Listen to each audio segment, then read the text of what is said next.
ஆண்டவராக இயேசு கிறிஸ்துவின் இணையற்ற நாமத்திலே உங்கள் அனைவருக்கு என்னுடைய வாழ்த்துதலை நான் தெரிவித்துக் கொள்கிறேன்.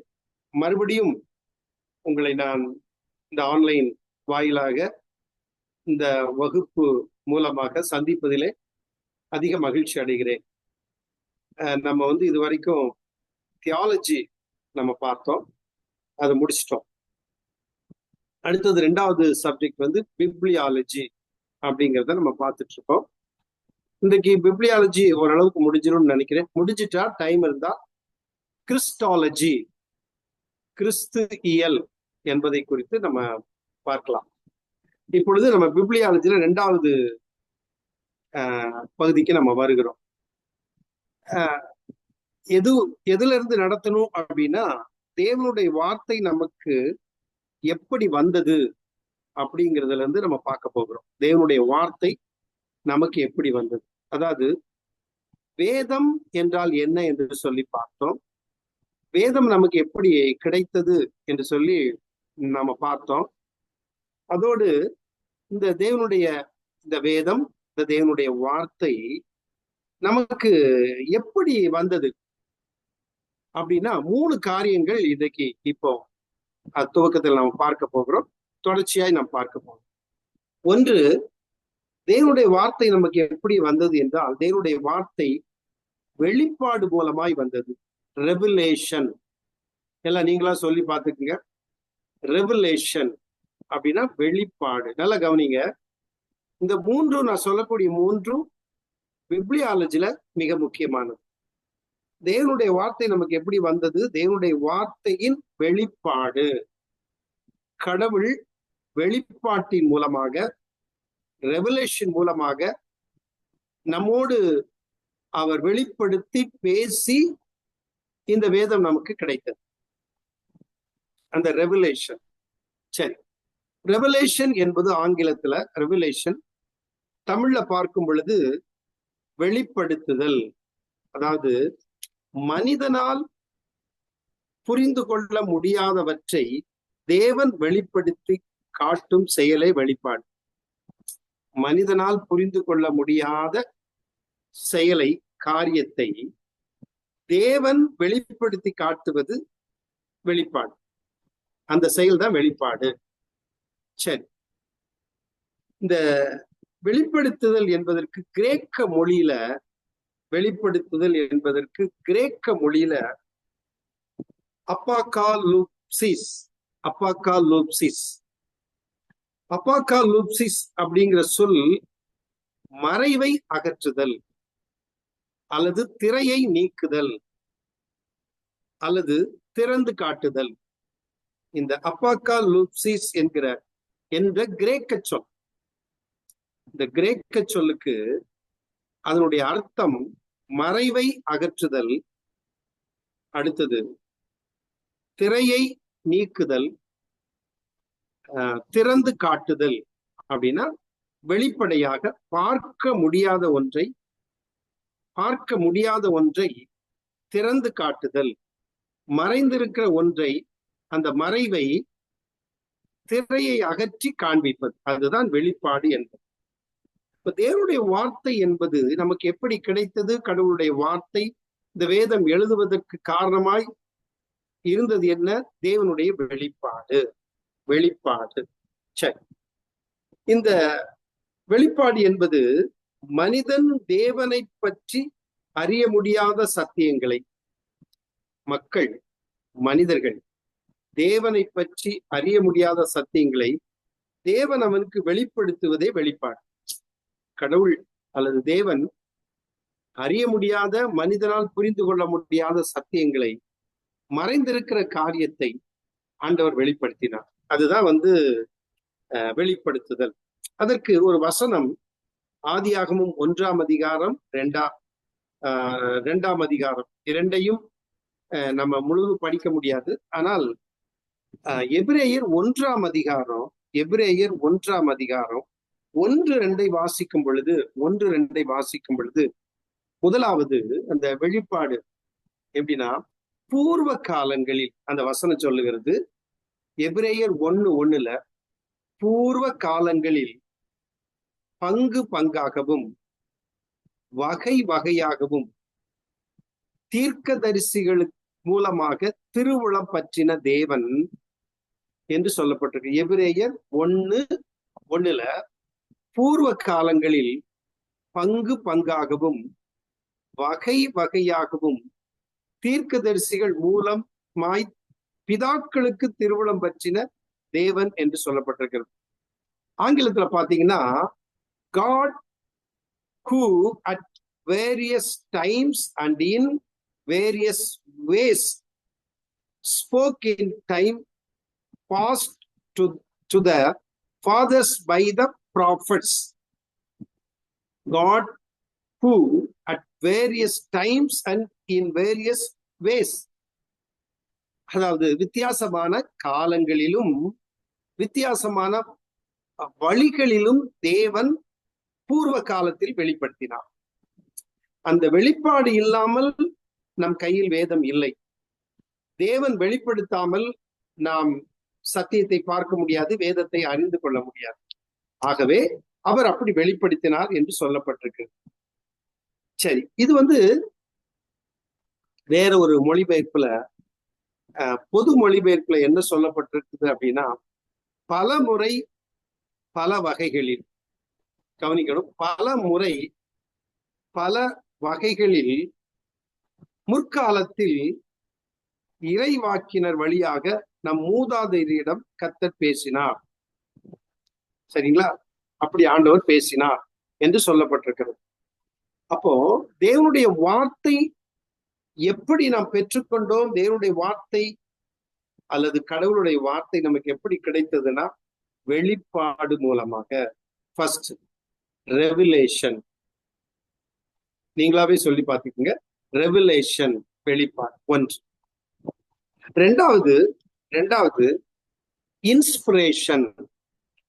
ரெண்டாவது தேவனுடைய வார்த்தை எப்படி நமக்கு கிடைத்தது? வெளிப்பாட்டின் மூலமாக. இரண்டாவது இன்ஸ்பிரேஷன், தேவனுடைய வார்த்தையின் ஏவுதல். இன்ஸ்பிரேஷன் அதாவது அகத்தூண்டுதல் அல்லது ஏவப்படுதல் என்றால் என்ன? சுவாசத்தை ஊதுதல் என்று அர்த்தம். வேத புத்தகம் தேவனுடைய சுவாசமாகும். அதாவது சுவாசத்தை ஊதுவது தேவனுடைய சுவாசம். இங்க இந்த மாதிரி அதனுடைய அர்த்தம் இன்ஸ்பிரேஷனுக்கு சொல்லப்பட்டிருக்கிறது. சுவாசத்தை ஊதுதல் அல்லது வேத புத்தகம் தேவனுடைய சுவாசமாகும். பைபிள் என்னது? தேவனுடைய சுவாசமாகும் என்று சொல்லப்பட்டிருக்கிறது. தேவனுடைய சுவாசம். சரி, அதுக்கு 2 தீமோத்தேயு 3:16 நம்ம வாசிக்கும் பொழுது, தேவன் 2 தீமோத்தேயு 3:16 நம்ம வாசிக்கும் பொழுது வாசிக்க கேட்போம். 2 தீமோத்தேயு 3:16. 2 தீமோத்தேயு 3:16. வேத வாக்கியங்கள் எல்லாம் தேவ ஆவியினால் அருளப்பட்டிருக்கிறது. அதாவது வேத வாக்கியங்கள், ஸ்கிரிப்சர்ஸ் அப்படின்னு வரும் ஆங்கிலத்தில். இந்த வேத வாக்கியங்கள் எல்லாம் தேவ ஆவியினால் அருளப்பட்டிருக்கிறது. எப்படியா? இன்ஸ்பிரேஷன், ஏவப்பட்டு, பரிசுத்த ஆவியினால் ஏவப்பட்டு, கவனிக்கணும், பரிசுத்த ஆவியினால் ஏவப்பட்டு ஆண்டவர் நம்மோடு பேசி பரிசுத்த வேதம் மூலமாக, அதாவது வேதம் மூல மொழிகளில் எவ்வித தவறும் இல்லாமல் பரிசுத்த ஆவியின் உள்ள ஏவுதலால் தேவனுடைய மனுஷர் மூலம் எழுதப்பட்டது. எப்படின்னா, பரிசுத்த ஆவியானவர் ஏவி அதன் மூலமாக பரிசுத்தவான்கள், தேவனுடைய பிள்ளைகள் அதை எழுதினார்கள். பரிசுத்த ஆவியினால் ஏவப்பட்டு அதை எழுதினார்கள். அப்போ வேத வாக்கியங்கள் எல்லாம் தேவ ஆவியினால் அருளப்பட்டிருக்கிறது. தேவனுடைய ஆவியானவர் இல்லாம நமக்கு வேத வாக்கியம் அல்லது பைபிள் கிடைச்சிருக்காது. கர்த்தருடைய பரிசுத்த ஆவியானவர் தம்முடைய பரிசுத்தவான்களுக்கு அவர் என்ன செய்தார்? ஏவி அவர்கள் மூலமாக எழுதப்பட்டதுதான் வேதம். அதே போல 2 பேதுரு 1:20-21 நம்ம வாசிக்கும் பொழுது 2 பேதுரு 1:20-21 நம்ம கொஞ்சம் அதை வாசிப்போமா? இன்ஸ்பிரேஷனுக்கு 2 பேதுரு 1:20-21 வசனம் வாசிக்க கேட்போம். வேதத்தில் உள்ள, கவனிங்க, வேதத்தில் உள்ள எந்த தீர்க்க தரிசனமும்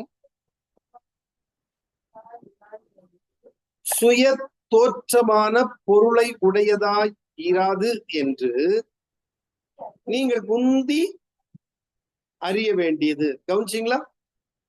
அத இன்னொரு தடவை நம்ம வாசிக்க கேட்போம். கவனிங்க, நம்ம பயன்படுத்துற இந்த பரிசுத்த வேதம் இருக்கல்லவா, இந்த வேதம், இந்த வேதத்தில் உள்ள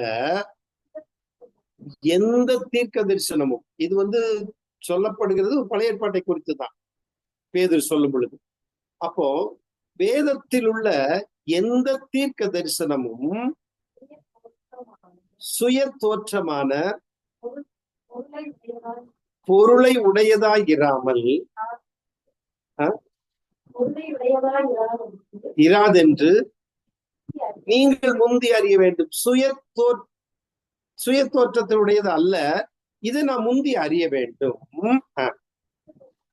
தீர்க்க தரிசனமானது, கவனிங்க, தீர்க்க தரிசனமானது ஒரு காலத்திலும் மனுஷனுடைய சித்தத்தினால் உண்டாகவில்லை. தீர்க்க தரிசனமானது ஒரு காலம் மனுஷனுடைய சித்தத்தினால் உண்டானது அல்ல. தேவனுடைய பரிசுத்த மனுஷர்கள் பரிசுத்தாவினாலே, கவனிச்சிங்களா, பரிசுத்த ஆவினால், தேவனுடைய மனுஷர்கள் பரிசுத்த ஆவினாலே ஏவப்பட்டு பேசினார்கள். அப்ப வேதம் நமக்கு எப்படி வந்தது? இன்ஸ்பிரேஷன். முதல்ல பார்த்தா ரெவலேஷன், இரண்டாவது இன்ஸ்பிரேஷன். அப்போ பரிசுத்த ஆவியின் மூலமா ஏவப்பட்டு தேவ மனுஷர்கள் மூலமாக அவர்கள் பேசினார்கள், எழுதப்பட்டது. கவனிக்கணும். அப்ப பரிசுத்தவான்கள் மூலமாக ஏவப்பட்டு தேவ மனுஷர்கள் மூலமாக எழுதப்பட்டது. இது சுய தோற்றத்தை உடையதல்ல, மனுஷன் சொந்தமா எழுதினதல்ல, இஷ்டப்படி எழுதினதல்ல. கவனிக்கணும். ஓகே, சரி. இரண்டாவது இன்ஸ்பிரேஷனை பார்ப்போம். மூன்றாவது தேவனுடைய வார்த்தை தெளிவுபடுத்துதல், இல்லுமினேஷன் அல்லது ஒளிரச் செய்தல். ரெவலேஷன், இன்ஸ்பிரேஷன், இல்லுமினேஷன் அப்படின்னா என்ன அப்படின்னா ஒளிரச் செய்தல், அதாவது பிரகாசிப்பித்தல் அல்லது ஒளியூட்டுதல் என்பது வெளிச்சமாக்குதல். வெளிப்படுத்தப்பட்டதை விளங்கிக் கொள்ளும்படி, கவனிக்கணும் இந்த வார்த்தையை, வெளிப்படுத்தப்பட்டதை விளங்கிக் கொள்ளும்படி செய்யும் செயல் ஒளிரச் செய்தல். கர்த்தர் வெளிப்படுத்தினார், பரிசுத்த ஆவியானவர் ஏவினார். அப்போ இந்த வெளிப்படுத்தப்பட்டதை விளங்கிக் கொள்ளும்படி செய்யும் செயல், அதான் அந்த இல்லுமினேஷன், ஒளிரச் செய்தல். தேவன் பரிசுத்த ஆவியின் மூலம் மனித இதயங்களில் தன் வார்த்தையை விளங்கச் செய்கிறார். பரிசுத்த ஆவியின் மூலமாய் மனிதர்களுடைய இருதயத்தில் தன் வார்த்தையை விளங்கச் செய்கிறார். அப்ப அந்த விளங்கச் செய்கிறார், ஒளிரச் செய்கிறார். அந்த ஒரு ஒளிரச் செய்யும் அனுபவம் தான் இல்லுமினேஷன், ஒளிரச் செய்கிறார். ஆவியின் மூலம் மனித இருதயங்களில் தன் வார்த்தையை விளங்கச் செய்கிறார். தேவனுடைய வார்த்தையை மனிதனுக்கு அருளும் செயல்களில் மூன்றாவது படி இதுதான். நீதிமொழிகள் 6:3 வாசிக்கும் பொழுது, நீதிமொழிகள் 6:23 நாம் வாசிப்போம். நீதிமொழிகள் 6:23 வாசிக்க கேட்போம்.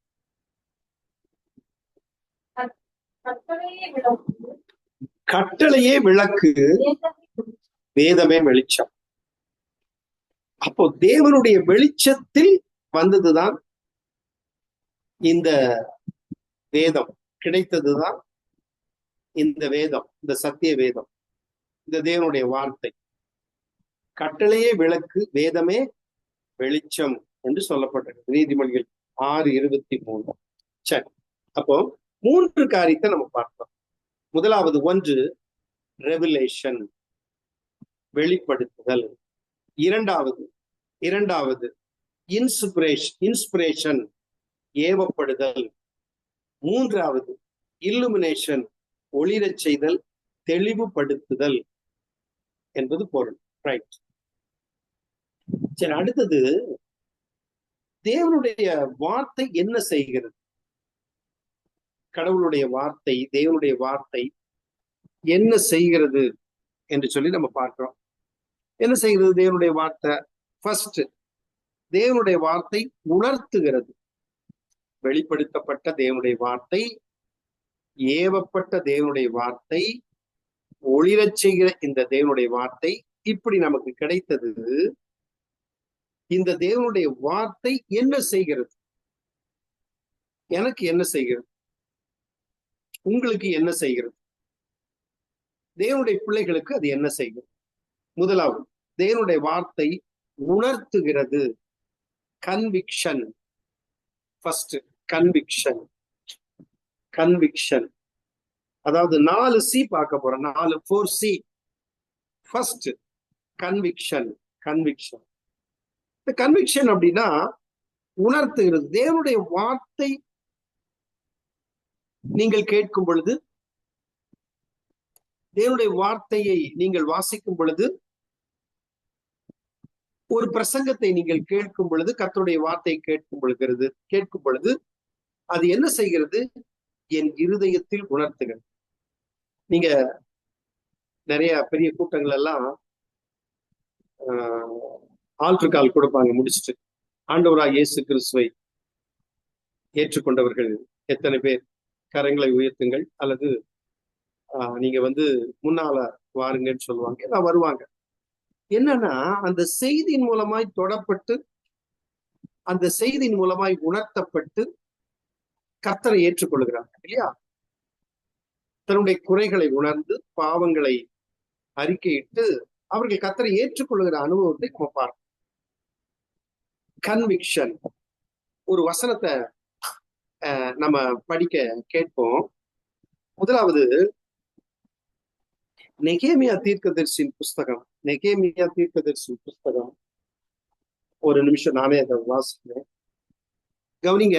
நெகேமியா தீர்க்கதரிசியின் புஸ்தகம் 8ஆம் அதிகாரம் 8ஆம் வசனத்தை நான் வாசிக்கிறேன்.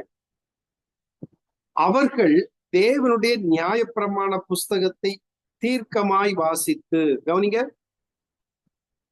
அவர்கள் தேவனுடைய நியாயப்பிரமாண புஸ்தகத்தை தீர்க்கமாக வாசித்து அர்த்தம் சொல்லி வாசித்ததை அவர்களுக்கு விளங்க பண்ணினார்கள் அப்படின்னு போட்டிருக்கு.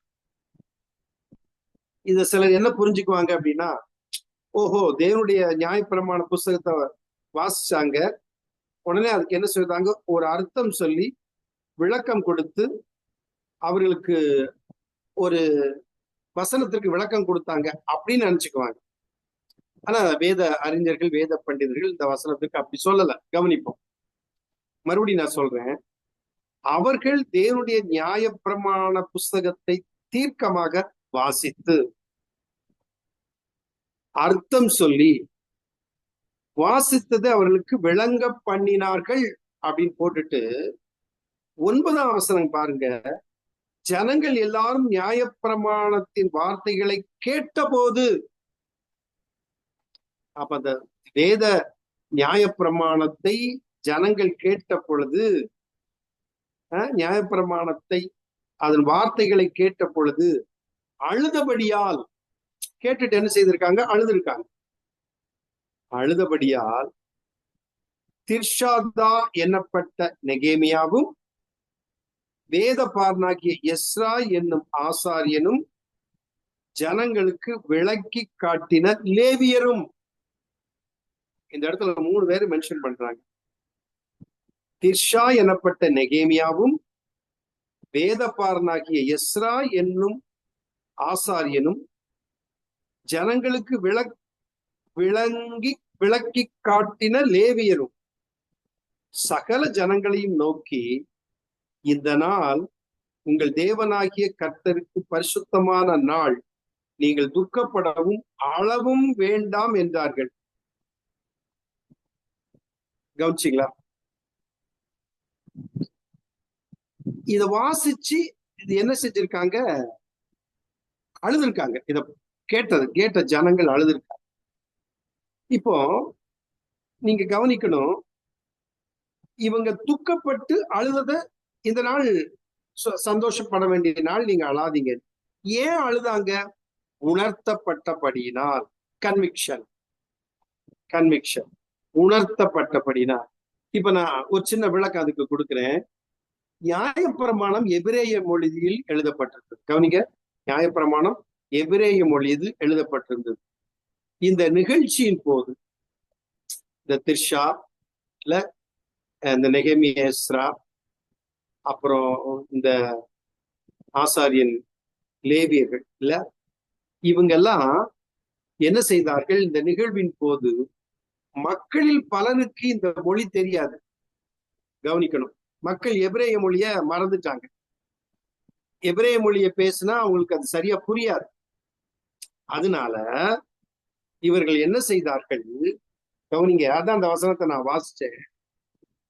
அவர்கள் தேவனுடைய நியாயப்பிரமாண புஸ்தகத்தை தீர்க்கமாக வாசித்து அர்த்தம் சொல்லின்னு போட்டிருக்கு பாத்தீங்களா? வாசித்ததை அவர்களுக்கு விளங்க பண்ணினார்கள்னு போட்டிருக்கு பாத்தீங்களா? இத வேத பண்டிதர்கள் சொல்றாங்க. கவனிங்க, இந்த நிகழ்ச்சியின் போது அர்த்தம் சொல்லி விளக்கம் பண்ணினார்கள் அல்லவா? மக்களில் பலருக்கு இந்த மொழி தெரியாததால் எபிரேய மொழியில் படித்ததை லேவியர் அரமேயு மொழியில் அல்லது அராமிக் மொழியில் மொழிபெயர்த்தனர் அப்படின்னு வேத பண்டிதர்கள் இதை சொல்றாங்க. அப்போ எபிரேய மொழியில வாசிச்சது அவங்களால புரிந்து கொள்ள முடியும், தெரியல. ஆனா அதே அந்த நியாயப்பிரமாண புஸ்தகத்தை அதுக்கு டிரான்ஸ்லேட் பண்ணி இன்டர்பிரேட் பண்ணி அராமிக் மொழியில அத சொன்ன உடனே லேவியர் அரமேக் மொழியில் மொழிபெயர்த்தபடினால் நியாயப்பிரமாணத்தை தாங்கள் கை கொள்ளாததை எண்ணி மக்கள் மனம் வருந்தி அழுதன. ஏன் அழுதாங்கன்னு புரியுதா? அப்போ கன்விக்ஷன் பார்த்தோம், உணர்த்தப்பட்டார்கள். முதல்ல அவங்களுக்கு தெரியல, எபிரேய மொழி தெரியாதனால. ஆனா எபிரேய மொழியில உள்ள அந்த நியாயப்பிரமாணத்தை வாசித்து அர்த்தம் சொல்லின்னு போட்டிருக்கு பாத்தீங்களா? இன்டர்பிரட் பண்ணாங்க அல்லது அதை மொழிபெயர்த்தாங்க அராமிக் மொழியில. அராமிக் மொழியில மொழிபெயர்த்த உடனே அவங்களுக்கு அது புரிஞ்சிருச்சு. உடனே என்ன செய்தாங்க? அதை கேட்ட உடனே உணர்த்தப்பட்டு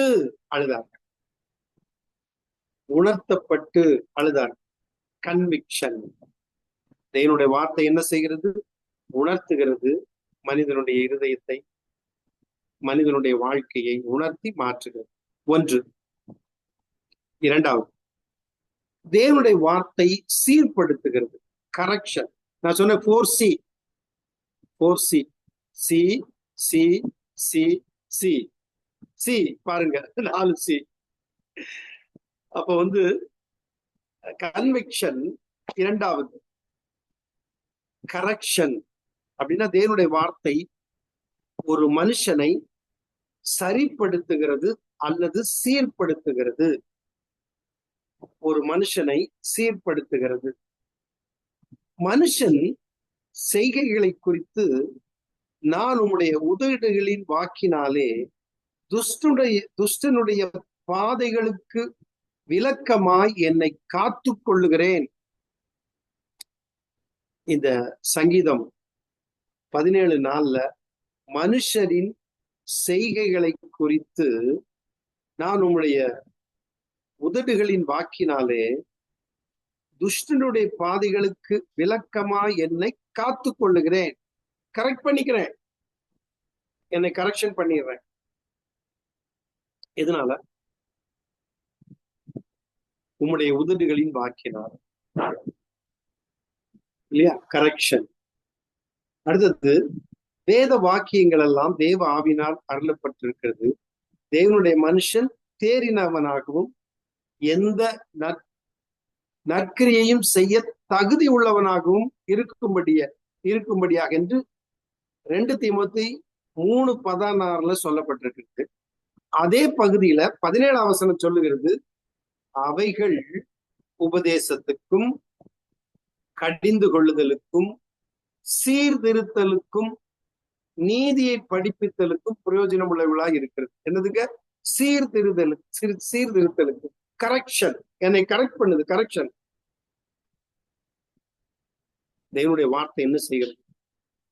என் வாழ்க்கையை கரெக்ட் பண்றது, கரெக்ஷன். கர்த்தருடைய வார்த்தை சாதாரணமா இல்ல, ஏதோ கேட்கிறோம் போறோம்னு இல்ல.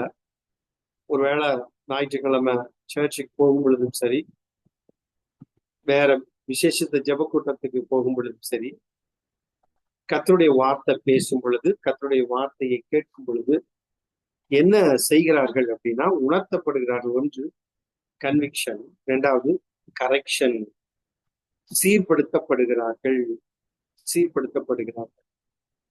2 சி பார்த்தோம். 3வது சி கிளென்சிங். 3வது சி என்ன? கிளென்சிங். இந்த கிளென்சிங் அப்படிங்கும் பொழுது தேவனுடைய வார்த்தை சுத்திகரிக்கிறது. என்னுடைய வாழ்க்கையை, உங்களுடைய வாழ்க்கையை, மனிதனுடைய வாழ்க்கையை தேவனுடைய வார்த்தை சுத்திகரிக்கிறது. கிளென்சிங். சங்கீதம் 119:9 நமக்கு எல்லாம் பொதுவா தெரியும். வாலிபன் தன் வழியை எதினால் சுத்தம் பண்ணுவான்? உமது வசனத்தின்படி தன்னை காத்து கொள்ளுகிறதினால் தானே. வாலிபன் தன் வழியை எதினால் சுத்தம் பண்ணுவான்? உமது வசனத்தின்படி தன்னை காத்து கொள்கிறதினால் தானே. அப்ப தேவனுடைய வார்த்தை என்ன செய்கிறது? கிளென்சிங், சுத்திகரிக்கிறது. அவனை காத்து கொள்ளுகிறது. வாலிபன் எப்படி தன்னை காத்து கொள்ள முடியும்? கர்த்தருடைய வசனத்தின்படி, அவருடைய வார்த்தையின்படி தன்னை காத்துக் கொள்ளுகிறான். கிளென்சிங், சுத்திகரிக்கிறது. பிலிப்பியர் 4:8-9 கூட படிக்கும் பொழுது, கடைசியாக சகோதரரே, உண்மை உள்ளவைகள் எவைகளோ, ஒழுக்கம் உள்ளவைகள் எவைகளோ, நீதி உள்ளவைகள் எவைகளோ, கற்புள்ளவைகள் எவைகளோ, அன்புள்ளவைகள் எவைகளோ, நற்கீர்த்தி உள்ளவைகள் எவைகளோ, புண்ணியம் எதுவோ, புகழ் எதுவோ, அவைகளையே சிந்தித்துக் கொண்டிருங்கள்.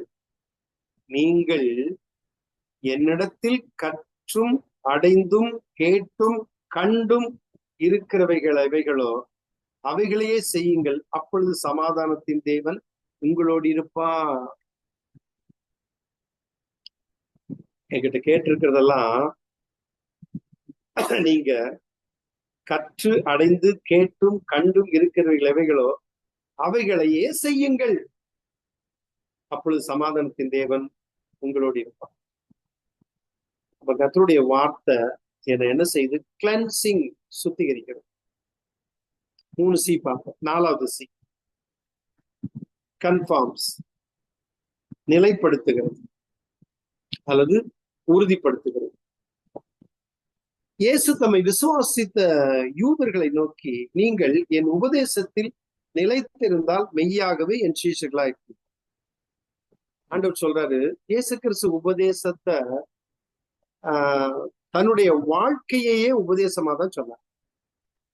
தான் செய்கிறது தான் அவருடைய செயல்தான் உபதேசம். அவர் சொல்றாரு யூதர்களை நோக்கி, நீங்கள் என் உபதேசத்தில் நிலைத்திருந்தால் மெய்யாகவே என் சீஷர்களா இருக்கு. அப்ப நம்ம சீஷரா இருக்கிறதுக்கு என்ன வேணும்? அவருடைய உபதேசத்தில் நிலைத்திருக்க. சரியா? யோவான் 8:31. அடுத்தது யோவான் 15:7 சொல்லப்பட்டிருக்கிறது, நீங்கள் என்னிலும் என் வார்த்தையில் உங்களிலும் நிலைத்திருந்தால் நீங்கள் கேட்டுக்கொள்வது எதுவோ அது உங்களுக்கு செய்யப்படும். நீங்கள் என்னிலும் என் வார்த்தை உங்களிலும் நிலைத்திருந்தால். அப்போ கர்த்தருடைய வார்த்தை, 4வது காரியம், கன்ஃபார்ம்ஸ். நிலைத்திருக்கும் அனுபவம் வேண்டும். நான் வாழ்க்கையில நல்லா இருக்கணும் அப்படின்னா, நான் ஒரு சீஷனா இருக்கணும் அப்படின்னா, நான் பரிசுத்தமா வாழணும் அப்படின்னா, கர்த்தருடைய வார்த்தை என்னல என்ன செய்யணும்? நிலைத்திருக்க வேண்டும். இந்த யோவான் 15:7 என் வார்த்தைகள் என்கிறது ஆண்டவராய் இயேசு கிறிஸ்து இந்த இடத்துல சொல்றது கிரேக்க மொழியில என்ன போட்டிருக்குன்னா ரேமா.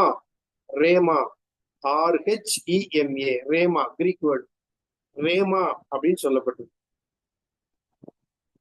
ஆனா யோவான் 1ஆம் அதிகாரத்துல ஆதியிலே வார்த்தை இருந்தது, அந்த வார்த்தை தேவனிடத்தில் இருந்தது, அந்த வார்த்தை தேவனாய் இருந்தது, அவர் ஆதியிலே தேவனோடு இருந்தார், சகலமும் அவர் மூலமாய் உண்டாயிற்று, உண்டானதொன்றும் அவராலே அல்லாமல் உண்டாகவில்லை, அவருக்குள் ஜீவன் இருந்தது, அந்த ஜீவன் மனுஷனுக்கு ஒளியாய் இருந்தது என்று பார்க்கிறோம்.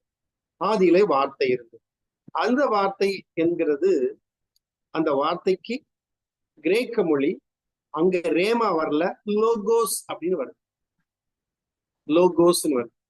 ஆனா இங்க ஆண்டவர் சொல்ற வார்த்தை, நீங்கள் என்னிலும் என் வார்த்தைகள் உங்களிலும் நிலைத்திருந்தால் நீங்கள் கேட்டுக்கொள்வது எதுவோ அது உங்களுக்கு செய்யப்படும். அப்போ இந்த இடத்துல இயேசு கிறிஸ்து சொல்லக்கூடிய அந்த வார்த்தைக்கு நம்முடைய புதிய ஏற்பாட்டிலே பயன்படுத்தப்பட்ட அந்த கிரேக்க மொழியின் வார்த்தைக்கு ரேமா, என் வார்த்தைகள், ரேமா. சரி, வார்த்தை என்ன செய்யணுமா? நிலைச்சிருக்கணும். அதான் நம்ம கன்ஃபார்ம்ஸ், நிலைச்சிருக்கணும். எனக்குள்ள கர்த்தருடைய வார்த்தை நிலைச்சிருக்கணும், விதையா இருக்கணும். அதுதான் பலன் கொடுக்கும். என் ஆண்டவருடைய வார்த்தை என்னால நிலைச்சிருக்கணும். இந்த நிலைத்திருத்தல் என்பதற்கு கிரீக் வேர்டு வந்து மெனோ. கிரீக் வேர்டு மெனோ, MENO, மெனோ. மெனோங்கிற கிரீக் வார்த்தை நிலைத்திருத்தல். எதில்? இயேசு சொன்ன வார்த்தையில் நிலைத்திருத்தல். மெனோ. மெனோ அப்படின்னா அதனுடைய மீனிங் வந்து என்னன்னா sincere attachment, close, to stay. ஆண்டோடைய வார்த்தைகள் நிலைத்திருப்பது என்றால் என்ன? ஆண்டோடைய வார்த்தையோடு இணைந்திருத்தல், சேர்த்திருத்தல். அந்த வார்த்தை எனக்குள்ள ஸ்டே பண்ணிருக்கணும், தங்கி இருக்கணும். அந்த வார்த்தைக்கு எனக்கும் ஒரு நெருக்கமான உறவு இருக்கணும், க்ளோஸா இருக்கணும். அந்த வார்த்தை எனக்குள்ள என்ன செய்யுது? தங்கி இருக்கணும். அந்த வார்த்தை எனக்குள்ள ஒட்டி இருக்கணுமா? இந்த வார்த்தை எனக்குள்ள ஸ்டிக்கர் ஒட்டி வச்சிருக்கிற மாதிரி அந்த வார்த்தை ஒட்டி இருக்கணும். ஆமேன். அப்ப 4 காரியத்தை பார்த்தோம். தேவனுடைய வார்த்தை என்ன செய்கிறது என்று. 1 கன்விக்ஷன், 2 கரெக்ஷன், 3 கிளென்சிங், 4 கன்ஃபார்ம்ஸ். சரி, அடுத்தது 6வது பக்கத்துல நம்ம பார்க்கும் பொழுது மறுபடியும் தேவனுடைய வெளிப்படுத்துதலை குறித்து பார்க்கிறோம். நம்ம முதல்ல பார்த்தோம் ரெவலேஷன், இன்ஸ்பிரேஷன், இல்லுமினேஷன் என்று. அப்போ தேவன் எப்படியெல்லாம் வெளிப்படுத்தினார் என்பதற்கு வசனம் என்ன சொல்லுகிறதுனா, தேவன் வெளிப்படுத்தின விதங்கள் நேரடியான தேவனின் வெளிப்பாடு. நேரடியான தேவனின் வெளிப்பாடு. ஆதியாகமம் 3:9-19 முடிய, எரேமியா 1:4-5, எரேமியா 1:4-5 தேவனுடைய நேரடியான வெளிப்படுத்துதல். கர்த்தர் என்ன செய்தா, நேரடியான வெளிப்படுத்துதல் மூலமாக ஆண்டவருடைய வார்த்தை நமக்கு கிடைச்சது. ஆண்டவர் பேசினாரு, இல்ல கட்டளை கொடுத்திருக்காரு, வாக்கு தத்தங்களை கொடுத்திருக்கிறாரு, தீர்க்கதரிசிகளோடு கூட பேசி இருக்கிறாரு, தரிசனத்தை கொடுத்திருக்கிறாரு.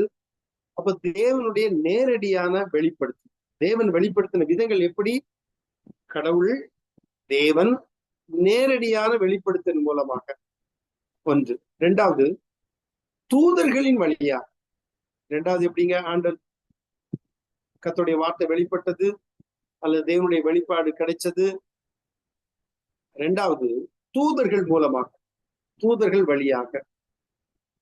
சரி, இப்போ அதுக்கு நம்ம நிறைய வசனம் சொல்லலாம். ஆதியாகமம் 18:19 வாசிப்போமா? ஆதியாகமம் 18:19 கொஞ்சம் வாசிக்க விரும்புகிறேன். ஆதியாகமம் 18:19. கர்த்தர் கர்த்தர் ஆபிரகாமுக்கு சொன்னதை நிறைவேற்றும்படியாய் அவன் தன் பிள்ளைகளுக்கும் தனக்கு பின் வரும் தன் வீட்டாருக்கும்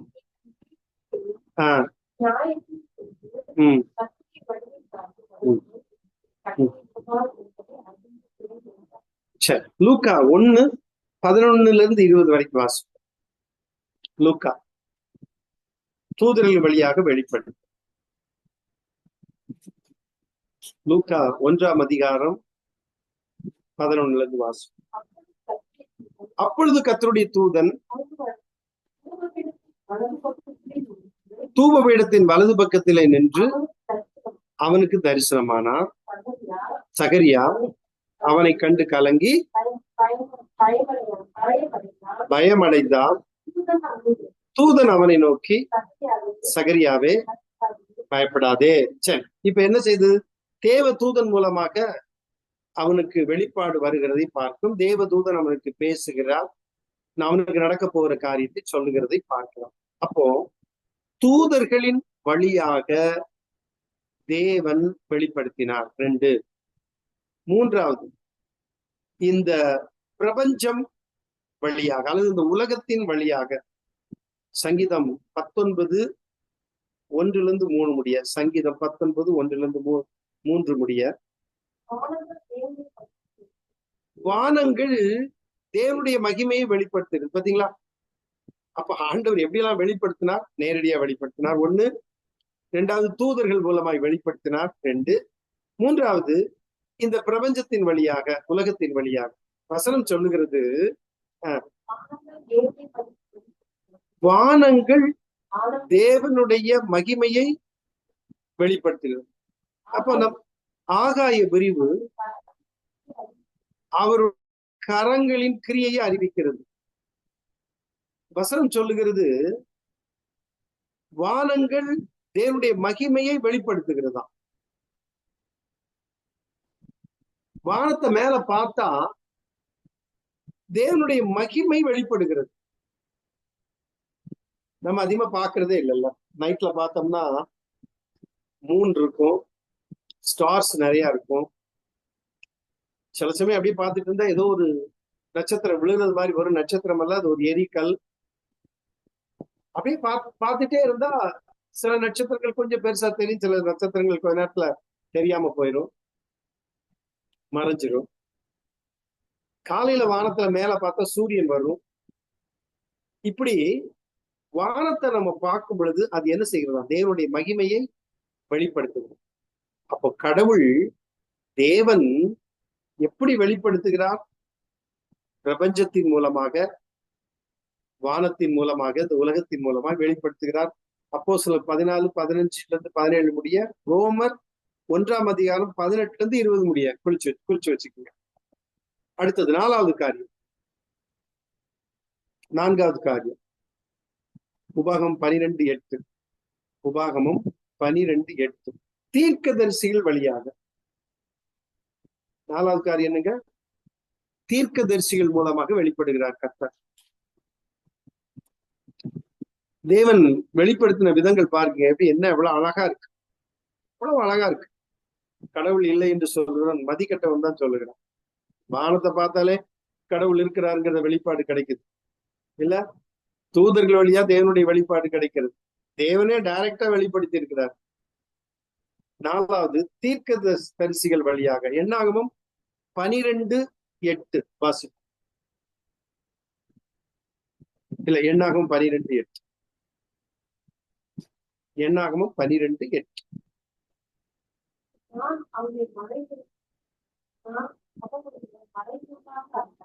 நான் அவனோடு மறைபொருளாக அல்ல, முகமுகமாகவும் பிரத்யட்சமாகவும் பேசுகிறேன். அவன் கர்த்தரின் சாயலை காண்கிறான். இப்படி இருக்க சரி, அப்ப ஆண்டவர் சொல்றாரு, நான் அவன்கிட்ட மறைமுகமா இல்ல, முகமுகமாய் நான் வெளிப்படுகிறேன், பேசுகிறேங்கிறாரு. அவன் கர்த்தரின் சாயலை காண்கிறான். அப்போ மோசே மூலமா கர்த்தர் மோசைக்கு தம்மை வெளிப்படுத்தி, மோசையின் மூலமாக மக்களுக்கு ஆண்டவர் வெளிப்படுத்துகிறார். அதே போல தீர்க்கதரிசிகள் மூலமாக ஆண்டவர் வெளிப்படுத்துகிறார். உபாகமம் 34:10-12 முடிய வாசிக்க வேண்டாம், நீங்கள் குறித்து வைத்துக்கோங்க. அடுத்தது சொப்பனங்கள் வழியாக. 5வது சொப்பனங்கள் வழியாக. நமக்கு சில வேளையில சொப்பனம் வித்தியாசமா வரும். சிலர் சொல்லுவாங்க, சொப்பனத்தை பார்த்துட்டு என்னை எரும மாடு விரட்டிச்சுது, நான் பிசாச பார்த்தேன், ஒரு சொப்பனத்துல பிசாச பார்த்தேன்பாங்க. எப்படி இருந்துச்சுன்னா வவ்வால் மாதிரி பெரிய 2 சிறகு இருந்துச்சு அப்படிலாம் சொல்லுவாங்க. எனக்கு இன்னும் அது மாதிரி கிடைக்கல, நான் இன்னும் அந்த மாதிரி பார்க்கல. ஆனா மக்கள் சிலர் அப்படி சொல்றாங்க.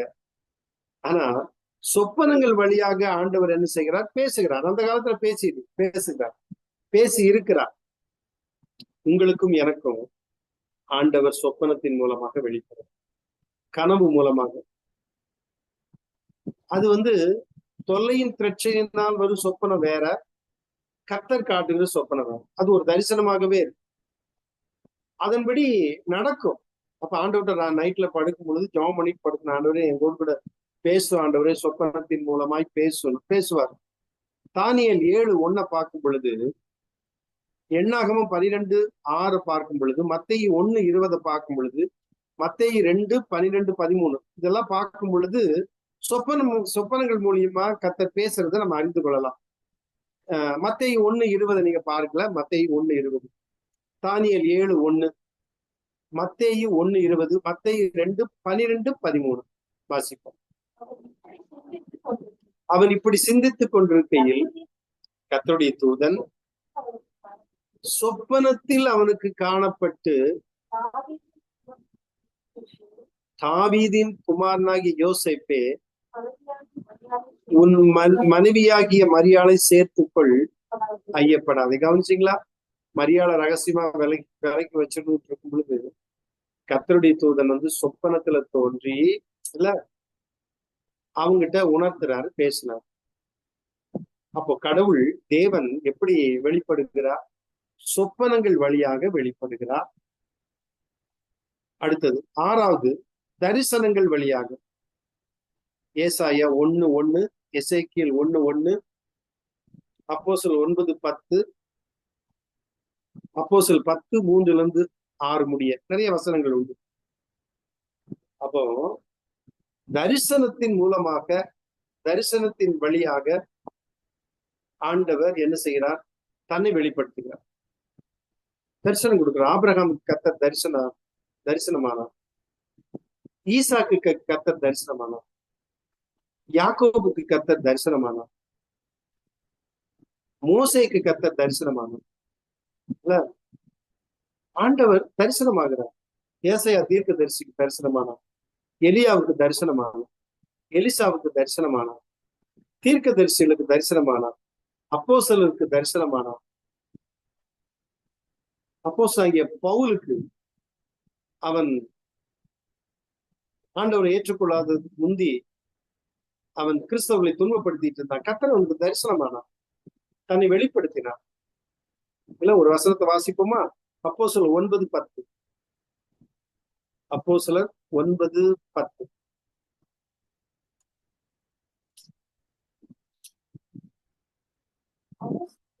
தமஸ்குவிலே அனனியா என்னும் பேருள்ள ஒரு சீஷன் இருந்தான். அவனுக்கு கர்த்தர் தரிசனமாகி, எப்படி? அனனியா கிட்டதான் ஆண்டவர் பவுல போ சொல்றாருல.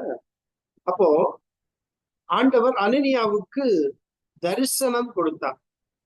அப்போஸ்தலர் 9:10. அனனியா ஒரு சீஷன்.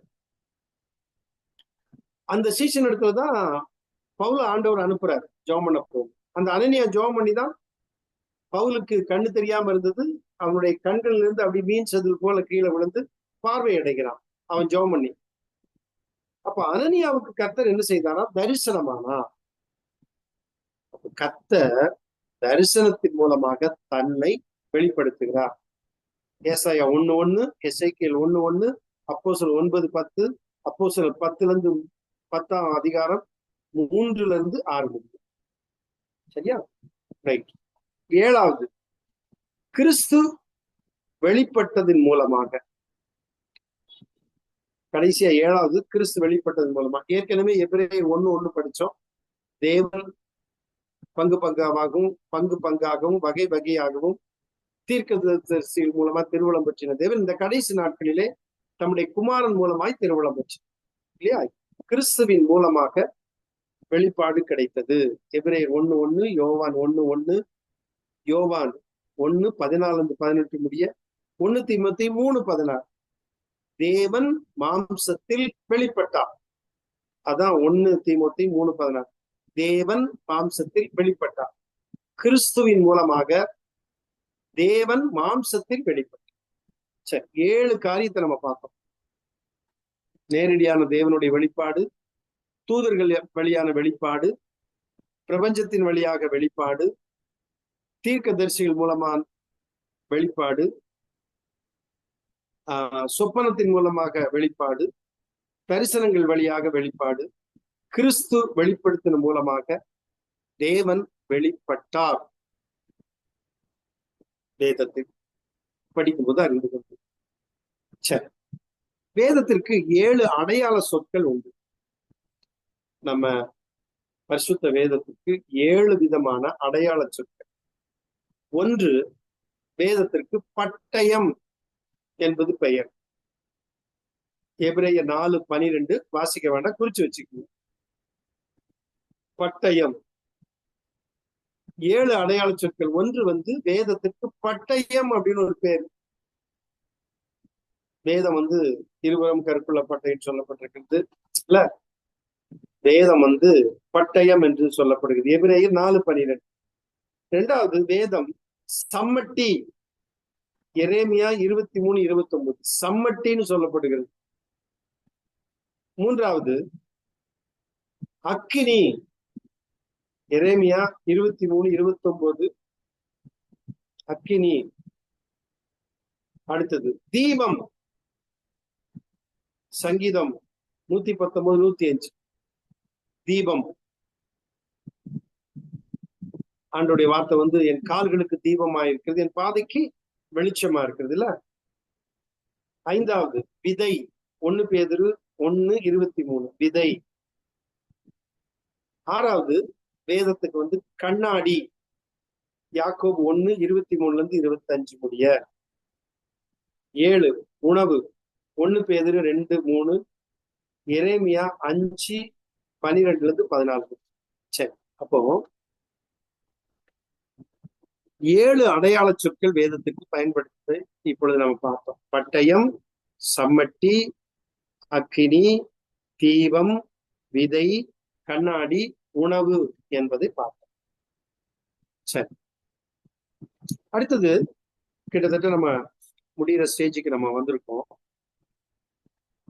டைம் இருந்தா கிறிஸ்டியாலஜி பார்க்கலாம்.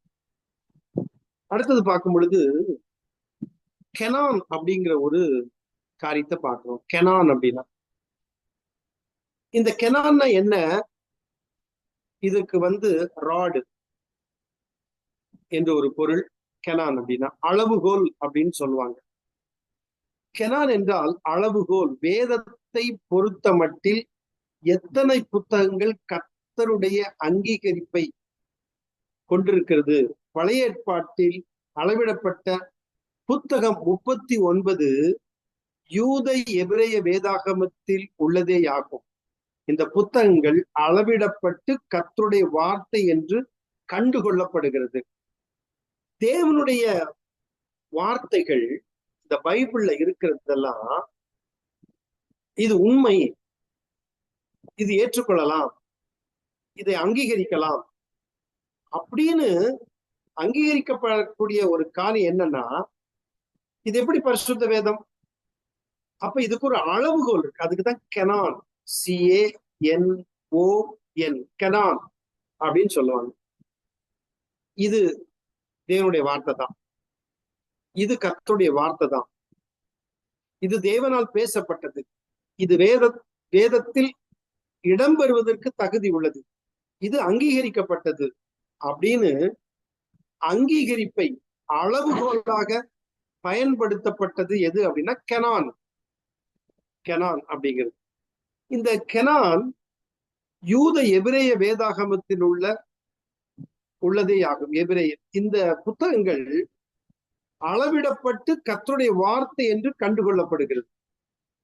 கவனிக்கணும், பழைய ஏற்பாட்டில் அளவிடப்பட்ட புத்தகம் 39 யூத எபிரேய வேதாகமத்தில் உள்ளதே ஆகும். கவனிக்கணும், நீங்க யூதர்கள் பயன்படுத்தின அதே வேதம் நம்ம பயன்படுத்துற பழைய ஏற்பாட்டின் 39 புத்தகம் யூதர்கள் பயன்படுத்துறது கெனான் அப்படிங்கிற இந்த அளவுகோலால் ஏற்றுக்கொள்ளப்பட்டு அங்கீகரிக்கப்பட்டது.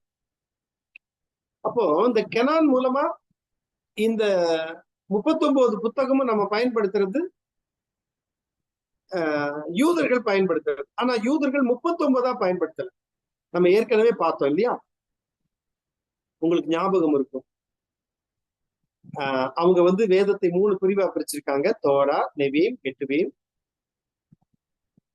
அந்த 3 பிரிவில யூதர்கள் நம்ம பழைய ஏற்பாடு அதே பழைய ஏற்பாடு தான். ஆனா நமக்கு 39 அவங்க எத்தனை பிரிவா புத்தகங்களை வைத்திருக்கிறாங்கன்னா 24 புத்தகங்கள். எப்படி 24 வரும் அப்படின்னா, நமக்கு 1 சாமுவேல் 2 சாமுவேல் என்பது அவங்களுக்கு ஒரே புத்தகம், 1 சாமுவேல் 2 சாமுவேல் ஒரே புத்தகம், 1 ராஜாக்கள் 2 ராஜாக்கள் நம்ம வச்சிருக்கோம், அவங்க ஒரே புத்தகம், 1 நாளாகம் 2 நாளாகம் நம்ம வச்சிருக்கோம், அது ஒரே புத்தகம். புரியுதா உங்களுக்கு? அதே போல ஓசியா தீர்க்கதரிசி மல்கியா தீர்க்கதரிசி புஸ்தகம் வரைக்கும் நம்ம சின்ன தீர்க்க தரிசன புஸ்தகம் என்று சொல்லி பிரித்து 12 புத்தகமாக வைத்திருக்கிறோம். யூதர்கள் அப்படி அல்ல, அவர்கள் ஒரே புத்தகமா வைத்திருக்காங்க.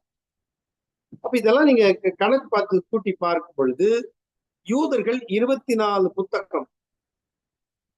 அந்த 24 புத்தகத்துக்குள்ள நம்ம பழைய ஏற்பாடு அடங்கி இருக்கு.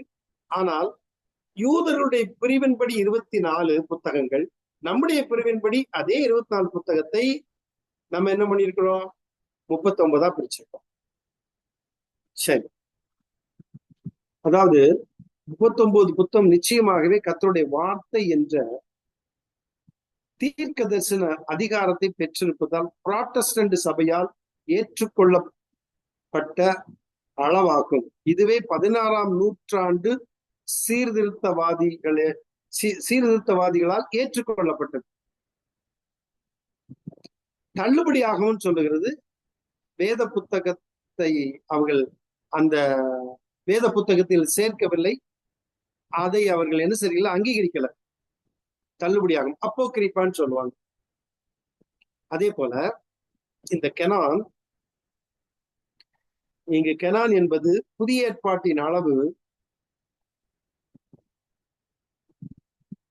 சபை பொதுவான ஆராதனையில் வாசிப்பதற்கு புதிய ஏற்பாட்டில் உள்ள 27 புத்தகங்கள் மட்டும் தேர்ந்தெடுக்கப்பட்டிருக்கிறது. கடவுளுடைய வார்த்தைகளோடு இணைக்கப்பட்ட அப்போஸ்தலர்களின் அதிகாரமே கணக்கில் எடுத்துக் கொள்ளப்பட்டுள்ளது. நல்லா கவனிக்கணும், கடவுளுடைய வார்த்தைகளோடு இணைக்கப்பட்ட, நல்லா கவனிக்க, கடவுளுடைய வார்த்தைகளோடு இணைக்கப்பட்ட அப்போஸ்தலர்களின் அதிகாரமே கணக்கில் எடுத்துக் கொள்ளப்பட்டுள்ளது இந்த கெனான் இதுல. மேலும் பல புத்தகங்களும் வேதாகமத்தில் இணைக்கப்பட்டு இருந்தது. ஆனால் இது வந்து சூடோ எபிகிராப்பா எனப்படும். அதில் ஒன்று தாமஸின் நற்செய்தி நூல் என்று அழைக்கப்படுகிறது. கிறிஸ்தவ சபை இதை நிராகரித்து விட்டது. அப்போ தள்ளுபடி ஆகமம் என்பதை நிராகரித்து விட்டது.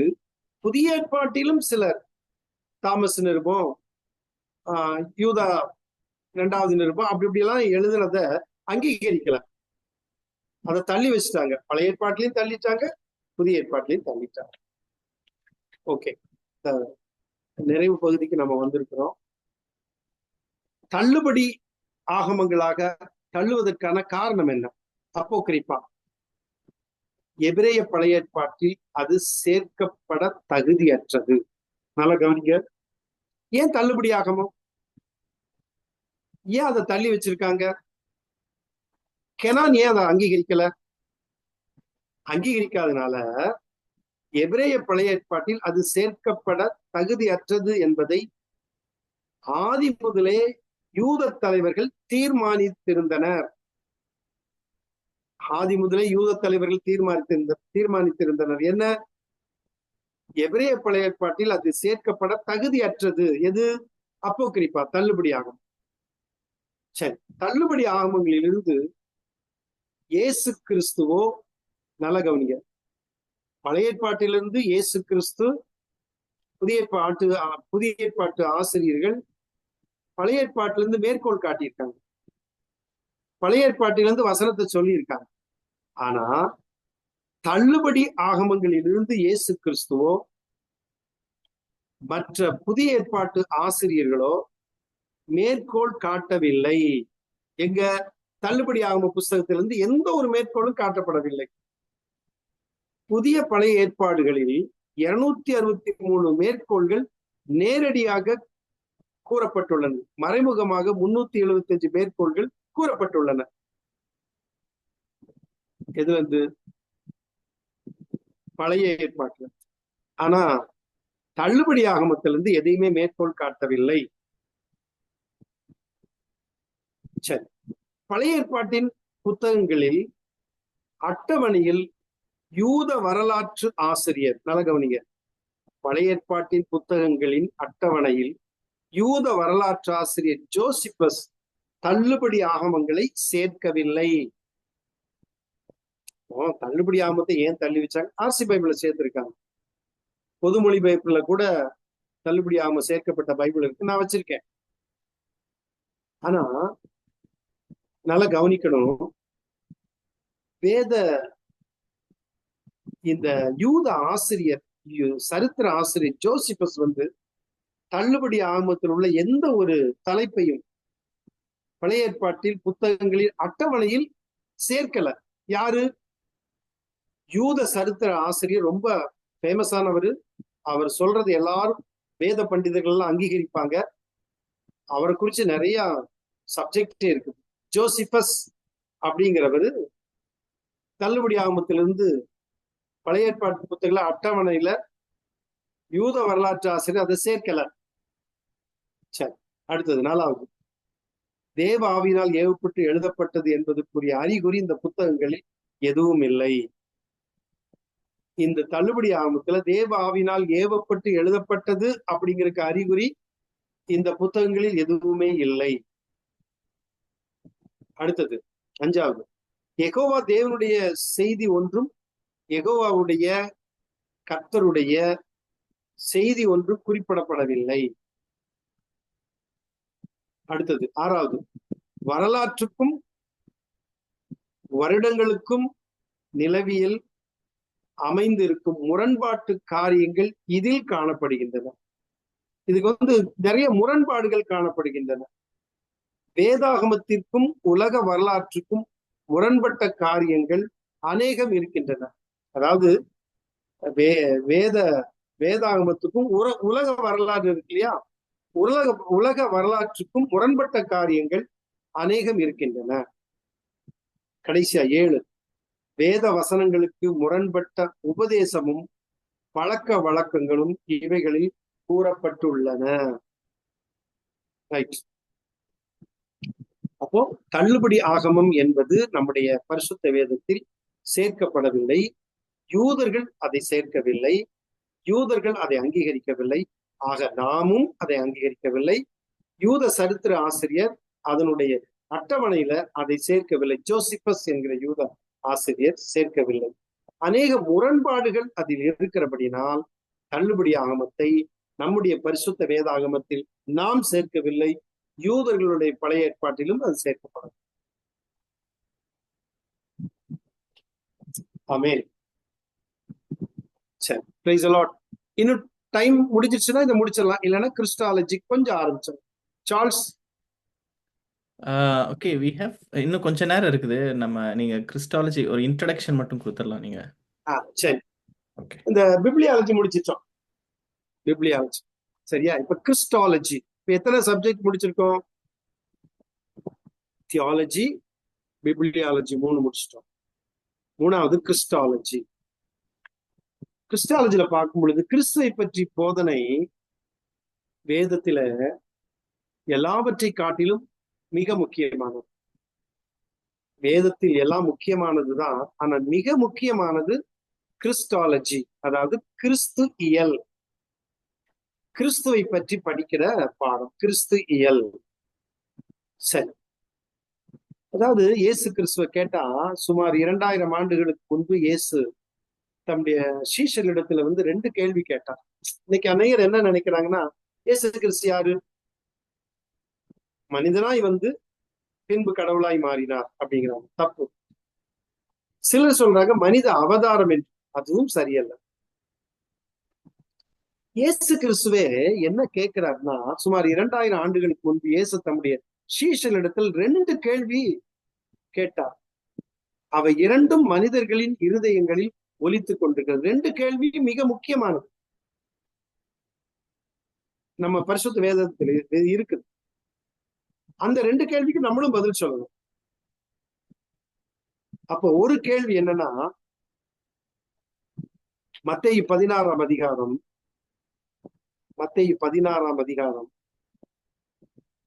13ல இருந்து வாசிக்க கேட்போம். ஒன்று கவனிங்க. மத்தேயு 16:13 இருந்து.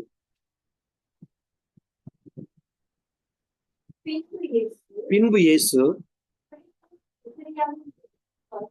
பிலிப்பு செசரியா திசைகளில் வந்தபோது தம்முடைய சீஷரை நோக்கி, மனுஷகுமாரனாகி என்னை, கவனிங்க, ஒரு முதல் கேள்வி பாருங்க. இயேசு கிறிஸ்து தம்முடைய சீடர்களிடத்தில் கேட்கிறார், மனுஷகுமாரனாகி என்னை ஜனங்கள் யார் என்று சொல்லுகிறார்? முக்கியமான கேள்வி. சீஷர்களை பார்த்து கேட்கிறார். முதல் கேள்வி, எப்பா மனுஷகுமாரனாகி என்னை ஜனங்கள் யார் என்று சொல்லுகிறார்கள்? சரி, அதற்கு அவங்க சொல்றாங்க, சிலர் உம்மை யோவான் ஸ்நானகன் என்றும், சிலர் எலியா என்றும், வேறு சிலர் எரேமியா அல்லது தீர்க்கதரிசிகளில் ஒருவர் என்றும் சொல்லுகிறார்கள். சீஷர்கள் சொல்றாங்க, சிரச்சேதம் பண்ணப்பட்ட யோவான் ஸ்நானன் மறுபடியும் வந்துட்டார்.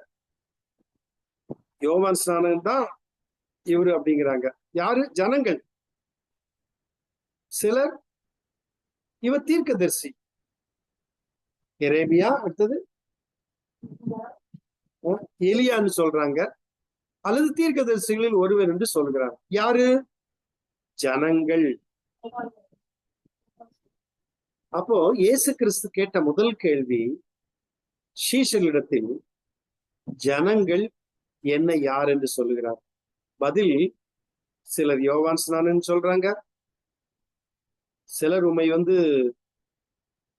எலியா தீர்க்கதரிசி எரேமியான்னு சொல்றாங்க, தீர்க்கதரிசிகளில் ஒருவர்னு சொல்றாங்க. சரி, 2வது கேள்வி ஆண்டவர் கேட்கிறாரு. தொடர்ந்து. அப்பொழுது அவர், நீங்கள் என்ன யார் என்று சொல்லுகிறீர்கள்? பாத்தீங்களா, ஆண்டவர் இன்னைக்கு உங்களை என்னையும் பார்த்தாதான் கேட்பாங்க. ஜனங்கள் என்ன யாருன்னு சொல்றாங்க? ஒரு நல்ல மனுஷன் இயேசு கிறிஸ்து, புத்தன், இயேசு, காந்தின்னு சொல்ற மாதிரி அநேகர் சொல்றாங்க. நல்ல மனுஷங்க. அவரு ஒரு கடவுள் தான். ஆனா இயேசு கிறிஸ்து ஜனங்கள் என்னை யார் என்று சொல்கிறார்கள் அப்படின்னு கேட்ட பொழுது சீஷர்கள் பதில் சொல்லிட்டாங்க. இப்போ நீங்கள் என்னை யார் என்று சொல்லுகிறீர்கள்? சீஷர்களை பார்த்து நீங்கள் என்னை யார் என்று சொல்லுகிறீர்கள்? அதற்கு சீமோன் பேதுரு பிரதித்துரமாக, நீர் ஜீவனுள்ள தேவனுடைய குமாரனாகிய கிறிஸ்து என்றார். சீசர்கிட்ட கேட்ட உடனே துடிப்பா ஒருத்தர் பதில் சொல்றான். அது யாரு? சீமோன் பேதுரு. என்ன சொல்றாங்க? நீ ஜீவனுள்ள தேவனுடைய குமாரனாகிய கிறிஸ்து என்றார். கவனிச்சிங்களா? இது முக்கியமான ஒரு ஆண்டவர் கேட்ட 2 கேள்விக்கு 2வது கேள்விக்கு நீங்கள் என்னை யார் என்று சொல்லுகிறீர்கள் என்பதற்கு சீமோன் பேதுரு பதில் சொல்றான், நீ ஜீவனுள்ள தேவனுடைய குமாரனாகிய கிறிஸ்து. இங்க நீங்க கொஞ்சம் கவனிங்க. இயேசு கிறிஸ்து இதை எபிரேய மொழியில சொல்றார். அதை இப்ப நான் சொல்றேன், கவனிங்க. அட்டாஹு ஹமாஷியாக் பென் எலோஹிம் ஹயீன். இயேசு சொல்றார், அட்டாஹு ஹமாஷியாக் பென் எலோஹிம் ஹயீன் அப்படிங்கிறார். என்னப்பா சினிமா அந்நிய பாஷை பேசுறீங்களான்னு இல்லை, எபிரேய மொழி. ஆண்டவரை குறிச்சு கொண்ட சாட்சி சீமோன் பேதுரு சொல்றான், அட்டாஹு. இப்ப நான் அந்த எபிரேய வார்த்தையை உங்களுக்கு சொல்றேன். அட்டாஹு. இது நம்ம தமிழ் பைபிள் அப்படி வர, நல்லா கவனிக்கணும். எபிரேய மொழியினுடைய அந்த தன்மையை பார்க்கணும், அதனுடைய சரியான அர்த்தத்தை பார்க்கணும். நம்ம தமிழ் பைபிள் அல்லது இங்கிலீஷ் பைபிளை சரி, நீர் ஜீவனுள்ள தேவனுடைய குமாரனாகிய கிறிஸ்து, you are the Christ the son of the living God, இல்ல இங்கிலீஷ்ல. But in Hebrew Peter said அட்டாஹு ஹமாஷியாக் பென் எலோஹிம் ஹயீம். யார் சொன்னது? பேதுரு சொன்னது, சீமோன் பேதுரு சொன்னது. இத நான் உங்களுக்கு கொஞ்சம் இந்த எபிரேய மொழியை விளக்கமா சொல்றேன். பேதுரு சொல்றான், நீ ஜீவனுள்ள தேவனுடைய குமாரனாகிய கிறிஸ்து. நம்ம பைபிள்ல தமிழ்ல அப்படி போட்டிருக்கு, இங்கிலீஷ்ல அப்படி போட்டு. ஆனா இங்க எபிரேய மொழியில இயேசு, அதாவது பேதுரு சொன்னது, மன்னிக்கணும், பேதுரு சொன்னது இயேசுவை பற்றி அட்டாஹு அப்படின்னா என்னன்னா, நீரே அவர். எப்படிங்க? நீரே அவர். அட்டாஹு ஹமாஷியாக்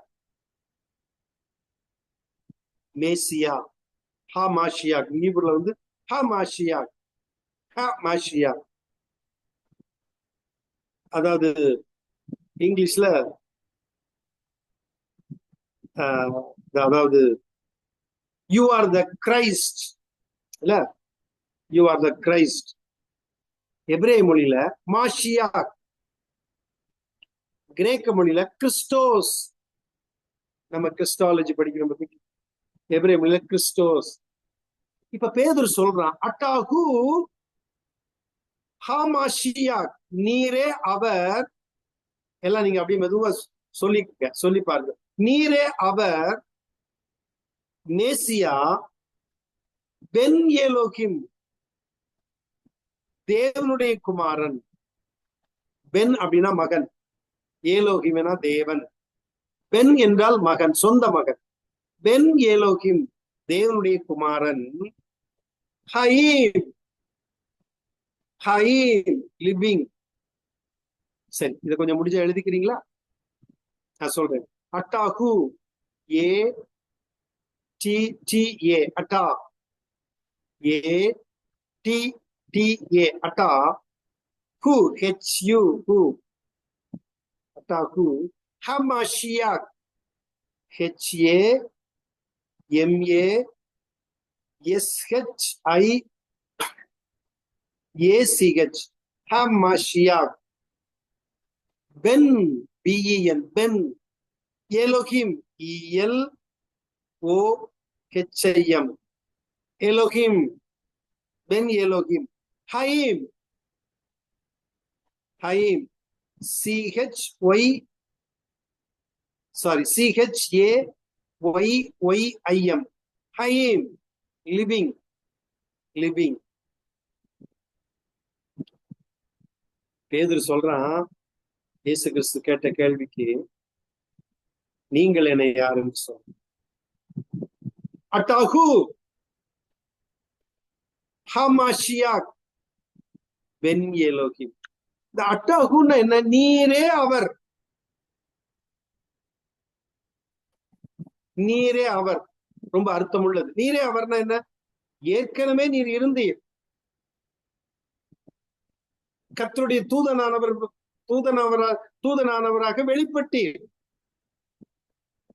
ஆபிரகாமுக்கு வெளிப்பட்டீர், ஈசாக்குக்கு வெளிப்பட்டீர், யாக்கோபுக்கு வெளிப்பட்டீர், மனோவாவுக்கு வெளிப்பட்டீர், கிதியோனுக்கு வெளிப்பட்டீர், மோசைக்கு வெளிப்பட்டீர். நீரே, நீரே அவர். அட்டாஹு, நீரே அவர், மேசியா. புரியும் நினைக்கிறேன் உங்களுக்கு. அட்டாஹு, நீரே அவர், மாஷியா, பென் எலோஹிம், மகன், தேவனுடைய குமாரன். ஹயீம் அப்படின்னா லிவிங். பேதுருடைய பதில் பார்த்தீங்களா? நீரே ஜீவனுள்ள தேவனுடைய குமாரனாகிய கிறிஸ்து. ஹீப்ருல நீரே அவர், ஜீவனுள்ள தேவனுடைய குமாரனாகிய கிறிஸ்து. அட்டாகு ஹமாஷியாக் பென் எலோஹிம். சரி, டைம் ஆயிடுச்சுன்னு நினைக்கிறேன். அடுத்தது சார்ல்ஸ், எப்படிமா? ஓகே, முடிச்சிடலாம். Any questions? மேபி நம்ம அடுத்த வாரத்துல நம்ம மறுபடியும் உள்ள மீதியை பார்ப்போம். கிறிஸ்டியாலஜியோட ஒரு இன்ட்ரோடக்ஷன் தான் கொடுத்தேன். ஓகே. ஸோ இப்போ நம்ம பிப்ளியாலஜி அந்த மீதி பார்ட் 2 இன்னைக்கு பார்த்தோம். அப்புறம் Christology just we have started.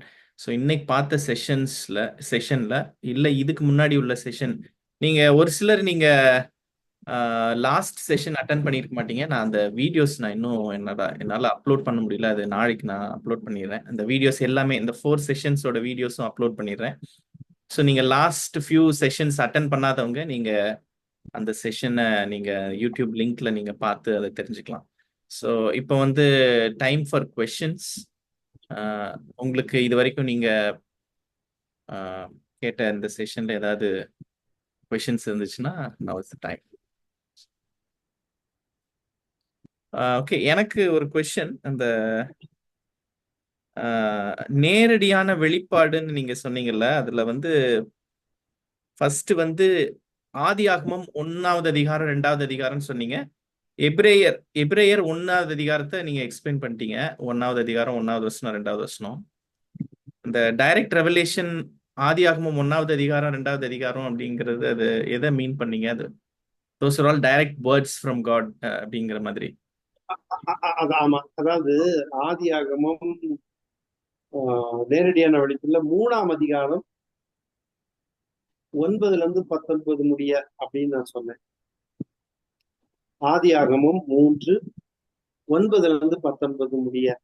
So அது வந்து டைரக்டா காட் டிக்டேட் பண்ணி அவன் எழுதின வேர்ட் பை வேர்டா எழுதின. ஒரு நிமிஷம் 3 ஆதியாகமம் 3:9-19 முடிய.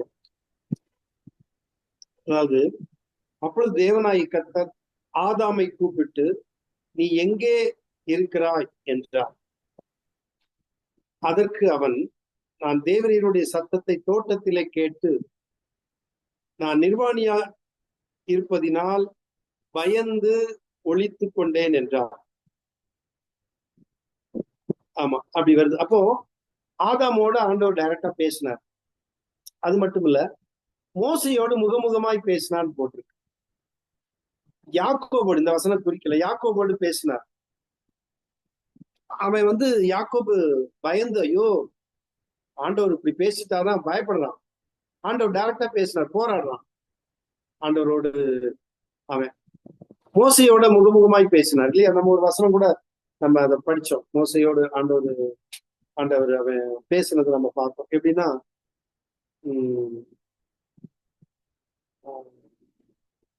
தீர்க்கதரிசியின் வழியாக அப்படின்னு. எண்ணாகமும் 12:8 சில வாசம். எண்ணாகமும் 12:8. ஒரு நிமிஷம்.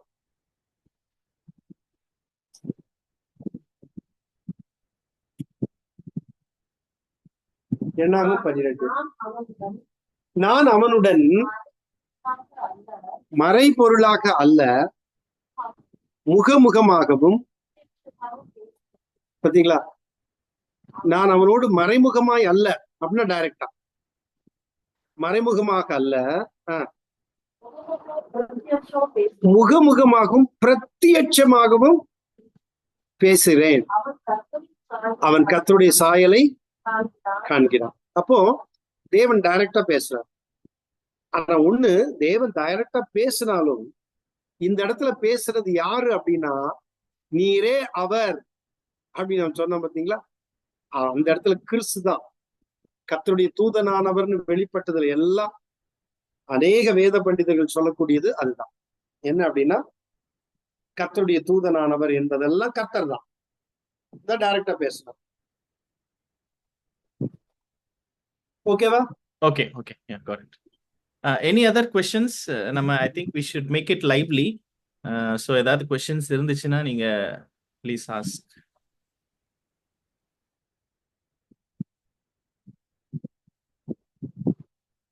யாராவது சொல்லலாம். எப்படி என்ன கிறிஸ்டாலஜி டச் பண்ணேன். ஒருத்தங்க இந்த கிறிஸ்டாலஜிக்கு மெட்டீரியல் கேட்டாங்க.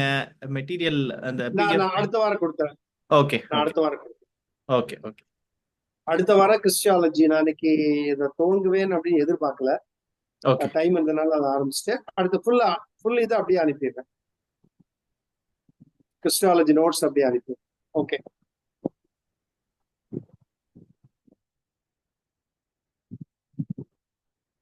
ஏதாவது எப்படி இருந்துச்சு, என்ன எப்படி புரிஞ்சுதா? சிலது புரியல ஒருவேளை அப்படின்னா நீங்க கூட கேட்கலாம்.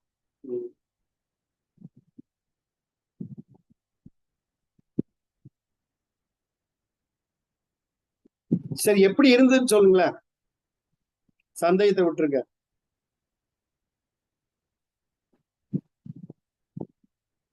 ரொம்ப தியரட்டிக்கலா நிறைய விஷயங்களை கேட்கறது போல இருந்துச்சு பாஸ்டர். சரி,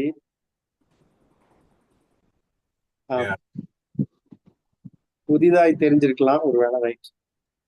ஸோ இது வந்து இப்போ ஏதாவது பைபிளை பத்தி யாராவது கேள்வி கேட்குறாங்க, இந்த பைபிள் வந்து எப்படி இது நம்புறது, எப்படி இது உண்மைன்னு நாங்கள் எடுத்துக்கிறது அப்படின்னா, வி கேன் சே நம்ம வந்து டிஃபெண்ட் பண்ணி பேசுறதுக்கு நமக்கு நிறைய விஷயம் நம்ம லேர்ன் பண்ணியிருக்கோம்.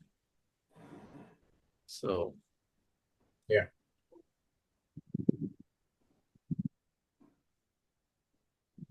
பைபிள்ல இப்படி நிறைய டிரான்ஸ்லேஷன்ஸ் பாக்குறோம்ல பாஸ்டர். ஸோ இப்படி டிரான்ஸ்லேட் பண்றப்போ அதோட அர்த்தமே மாறி போகுது அப்படின்னு சொல்லிட்டு முக்கியமா முஸ்லிம்ஸ் இதை வந்து ஒரு இதா சொல்லுவாங்க. அதுக்கு நீங்க ஒரு இது சொன்னீங்கல்ல, எப்படியோ அந்த அர்த்தத்தை இல்ல, அதாவது என்னன்னா, அது முஸ்லிம்ஸ் அப்படி சொல்றாங்க. எபிரேய மொழியில வந்து எபிரேய மொழியிலிருந்து மொழிபெயர்த்தாங்க. ஃபர்ஸ்ட் டிரான்ஸ்லேஷன் நான் பிப்ளியாலஜில சொன்னேன். ஃபர்ஸ்ட் டிரான்ஸ்லேஷன் எபிரேய மொழியில இருந்து கிரேக்க மொழிக்கு மொழிபெயர்த்தாங்க. செப்டுவஜின்ட் அப்படின்னு நான் சொன்னேன். ரெண்டாவது மொழிபெயர்ப்பு லாட்டின் வல்கேட் அப்படின்னு சொன்னேன் இல்லையா? அது வந்து லத்தீன் மொழியில மொழிபெயர்க்கப்பட்டது. கவனிக்கணும். அதாவது அதுக்கு பிறகு ஆங்கில மொழிபெயர்ப்புல நிறைய வந்ததே நம்ம பாக்குறோம். கேஜேவி, என்கேஜேவி, என்ஐவி, இஎஸ்வி, இப்படி அநேக மொழிபெயர்ப்புகள் வந்தது. அந்த மொழிபெயர்ப்புகள் வந்து அர்த்தத்தை மாத்தாது. ஒருவேளை சிலதுல வந்து வசனங்கள் விட்டு இருக்கலாம். அந்த வசனம் கீழே என்ன சொல்றது, ஃபுட் நோட்ஸ்ல இருக்கலாம். பட் அர்த்தம் மாறாது. இப்போ நான் ஒரு உதாரணம் சொல்றேனே. இப்போ கர்த்தருக்கு காத்திருக்கிறவர்கள் புது பலன் அடைந்து கழுகுகளைப் போல செட்டைகள் அடித்து ஒரு உயிரை எழுந்திருப்பார்கள். கர்த்தருக்கு காத்திருக்கிறது அப்படின்னா வெயிட் இல்லையா? காத்திருப்பதுன்னா வெயிட். அது ஒரு விதத்துல சரி. ஆனா அதை விட பெஸ்டானது எங்களுடைய ஆசிரியர் ஹீப்ரு பின்னணியில இருந்து ஸ்ட்ராங்ஸ் கண்காணஸ்ல இருந்து அந்த வார்த்தையை சொன்னார். எப்படின்னா அதுக்கு காத்திருத்தல் என்பதுக்கு வெயிட் அப்படிங்கிறதுக்கு எபிரேய மொழியில கவா அப்படிங்கிற வார்த்தை. நல்லா கவனிங்க, கவா. அப்ப இந்த கவா அப்படின்னா என்ன அப்படின்னா என்ன சொல்லப்பட்டிருக்குன்னா, கவா அப்படின்னா டு ட்விஸ்ட். ஒரு ஒரு ஒரு ஒரு ஒரு கயிறை எடுத்துட்டு அந்த கயிறு அப்படியே பின்னிட்டே வர்றோம் பாத்தீங்களா? கவனிங்க, அப்படியே பின்னிக்கிட்டே சுத்திட்டே வர்றோம். நல்லா ஒரு நீளம் இருக்குன்னு வச்சுக்கோங்களேன், ஒரு கயிறை அப்படி சுத்தி சுத்தி பின்னிட்டே வர்றோம். அப்படி பின்னிட்டே வரும்போது to twist, to bind, strong. அப்போ காத்திருத்தல் என்பதற்கு எபிரேய மொழியில கவா. கவா அப்படின்னா என்ன அப்படின்னா to twist, to bind, to strong. அதாவது கர்த்தரோடு பின்னி பிணைந்து இருத்தல். இந்த கயிறை சுத்திட்டே வரோம் பாத்தீங்களா?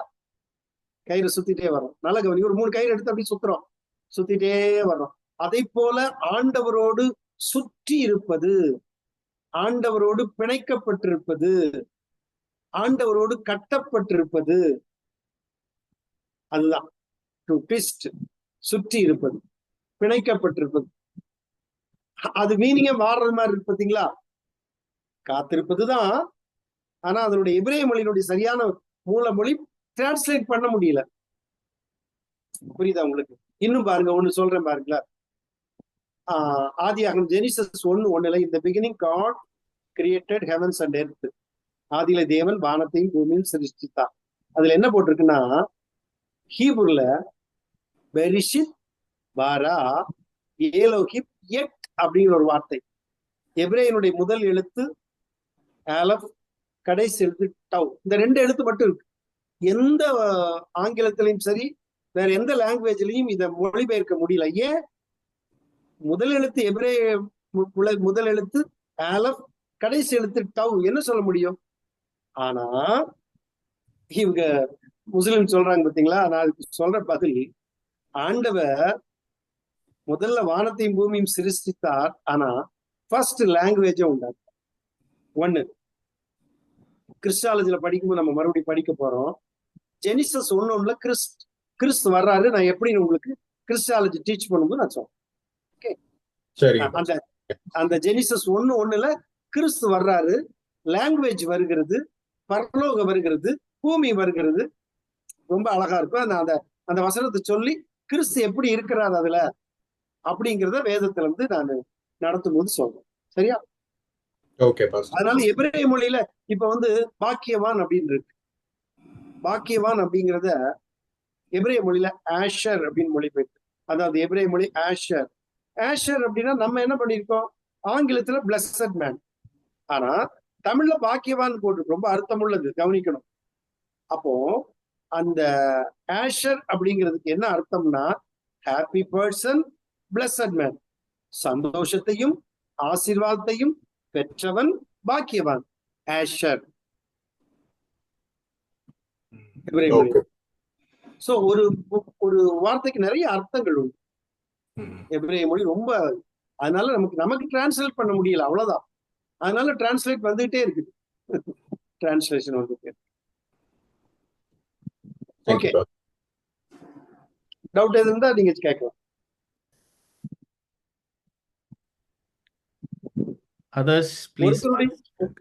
ஒருத்தருடைய தலையும் தெரியல, ஒருத்தரும் முகத்தை காட்டவே இல்லை.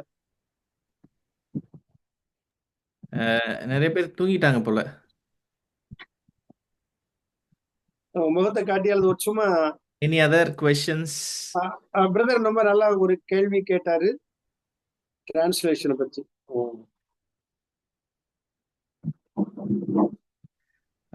ஜஸ்ட் டு ஆட் ஆன் இந்த டிரான்ஸ்லேஷன்ஸ் பத்தி பிரதர், ரெண்டு கைண்ட்ஸ் ஆஃப் டிரான்ஸ்லேஷன். ஒன்று லிட்ரல் டிரான்ஸ்லேஷன், அந்த வேர்ட் பை வேர்ட் எக்ஸாக்டா. For example king James version it's an example. They try to match the word by word translation. இன்னொன்று வந்து இந்த meaning அப்படியே டிரான்ஸ்லேட் பண்ணுவாங்க. ஃபார் எக்ஸாம்பிள் த மெசேஜ் பைபிள்னு ஒன்று இருக்கும். அது வந்து ஹீப்ரூவில் இருக்கிற அந்த ஆக்சுவல் இருக்க மீனிங்கை இப்போ நம்ம புரிஞ்சுக்கிற மாதிரி அந்த மீனிங் அப்படியே டிரான்ஸ்லேட் பண்ணுவாங்க. ஸோ அதுவும் ஒரு கைண்ட் ஆஃப் ஆமா, literal translation. Okay. Any others? Sister Radha ஏதோ கேக்குறாங்க brother. அவங்க ஹாய் சொன்னாங்கன்னு நினைக்கிறேன். அவங்க okay.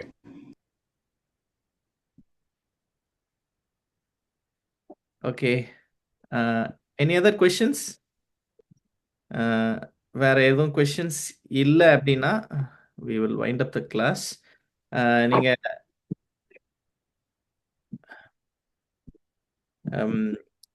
Just want to remind, இது ஃபீஸ் வந்து நீங்க இன்னும் நிறைய பேர் நீங்க இது பண்ணல. நம்ம ஆக்சுவலா லாஸ்ட் வீக் ஆரம்பிச்சோம். பட் அதுக்கு கூட இது பண்ணா நீங்க எவ்ரி மந்த் வந்து ஒரு ஃபர்ஸ்ட் வீக்ல நீங்க பே பண்ணிட்டா that will be nice.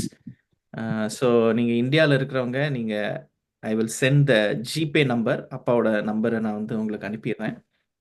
So மற்றவங்களுக்கு I will talk to them personally, they can get it from me. So அதனால அப்ளிகேஷன் ஃபார்ம்ஸ் நீங்கள் யாராவது நீங்கள் ஃபில் பண்ணல அப்படின்னா நீங்கள் ஃபில் பண்ணி அனுப்பிடுங்க. ரெண்டாவது ஃபீஸ் பே பண்ணாதவங்க நீங்கள் பே பண்ணிடுங்க. பில்லி கிட்ட கூட பில்லி நம்பர் கொடுத்தா கூட லோக்கல்ல இந்தியாவில் உள்ளவங்க. ஓ, பில்லி நம்பர் கொடுத்துறேன். சரி, okay. Okay okay. Sister Blessy வந்து இன்னைக்கு ஜாயின் பண்ணியிருக்காங்க. இதுதான் ஃபர்ஸ்ட் டைம். கோயம்புத்தூர்லேருந்து சிஸ்டர் பிந்துவோட ஃப்ரெண்டு அவங்க ஜாயின் பண்ணியிருக்காங்க. Welcome sister Blessy, welcome.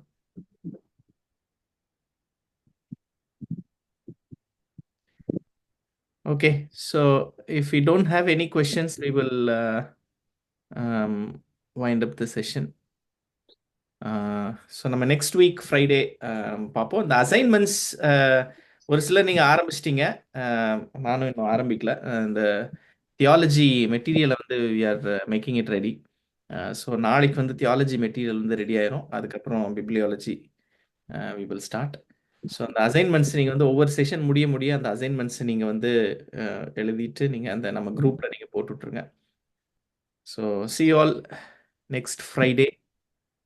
Thank you all. God bless you. Thank you, Pastor. Thank you. Okay, bye. Thank you, brother. Pastor. Thank you pastor, கோயம்புத்தூர்ல இருந்து thank you. Thank you. Okay, bye. God bless you. Thank you, Pastor.